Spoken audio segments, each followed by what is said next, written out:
मैं doctor Neeta Kanungo, SPC government college Ajmer.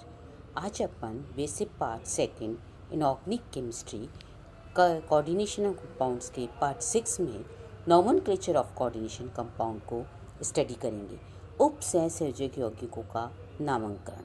ये topic बहुत इम्पॉर्टेंट टॉपिक है और इससे हमें काफ़ी हेल्प मिलती है कोऑर्डिनेशन कंपाउंड्स को स्टडी करने के लिए। उपसहसंयोजक यौगिकों का हमारे जीवन में अत्यंत महत्व है। एक बड़ी संख्या में उपसहसंयोजक यौगिकों के अध्ययन आवश्यक हो गया था और इसके लिए 1957 में IUPAC international union of pure and applied chemistry ने उपसहसंयोजक यौगिकों के नामांकन के लिए कुछ नियम तय किए, जिनके अनुसार उपसहसंयोजकों का नामांकन किया जा सकता है। पहला नियम, सामान्य लवणों की भांति संकुलों का नामांकन दो शब्दों में किया जाता है, जिसमें पहले धनायन और उसके बाद ऋणायन, और इन दोनों के मध्य थोड़ा स्थान छोड़ा जाता है। जैसे कि एग्जाम्पल में अपन ले रहे हैं NaCl का नाम अपन जब लिखते हैं तो है सोडियम क्लोराइड, यानी धनायन पहले और ऋणायन बाद में। इसी तरह IUPAC कॉम्प्लेक्स लिया अपन ने CONH3 6Cl3, तो इसका नाम क्या हो जाएगा? इसका पॉजिटिव पार्ट क्या हो गया?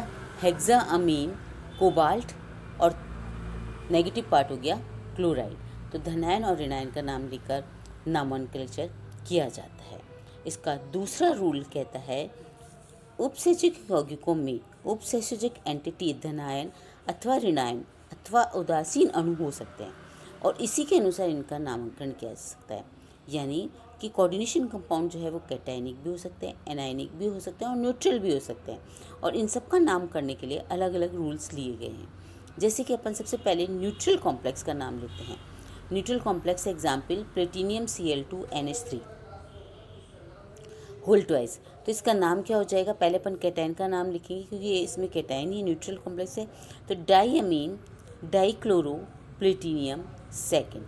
इसमें हम सारे नाम के बीच में कोई स्थान नहीं छोड़ते और एक साथ इसका नाम लिखा जाता है।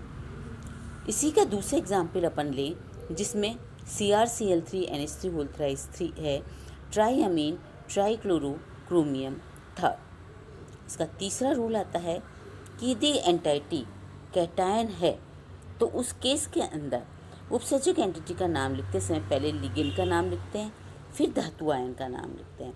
जैसे आयरन H2 होल 6+2 लिया तो इसमें लिगेंड क्या है? H2O, तो हम लिखे हेक्सा एक्वो आयरन सेकंड, फिर ऑक्सीडेशन स्टेट लिखी जाती है, और कैटायन है तो उसके पीछे आयन लगाया जाता है। इसी तरह से CONH3 होल 6+2 है, 6 अमोनिया लिगेंड है तो 6 हेक्साअमीन कोबाल्ट सेकंड आयन। इस तरह से इसका नॉमेनक्लेचर किया जाता है।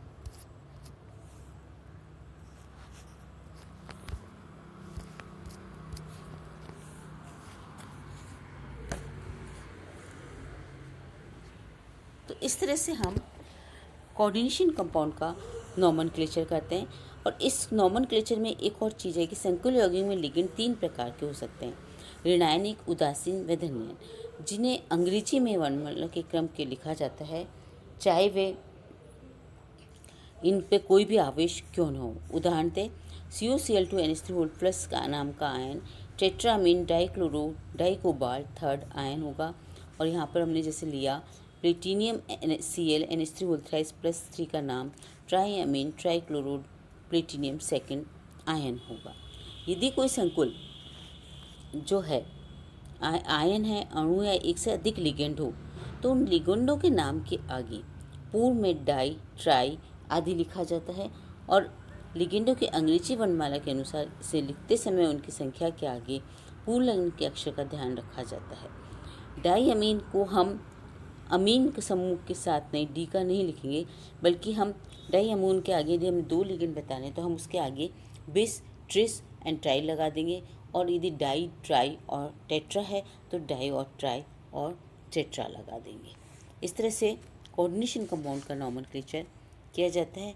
आगे के रूल्स अपन कल स्टडी करेंगे। Thank you.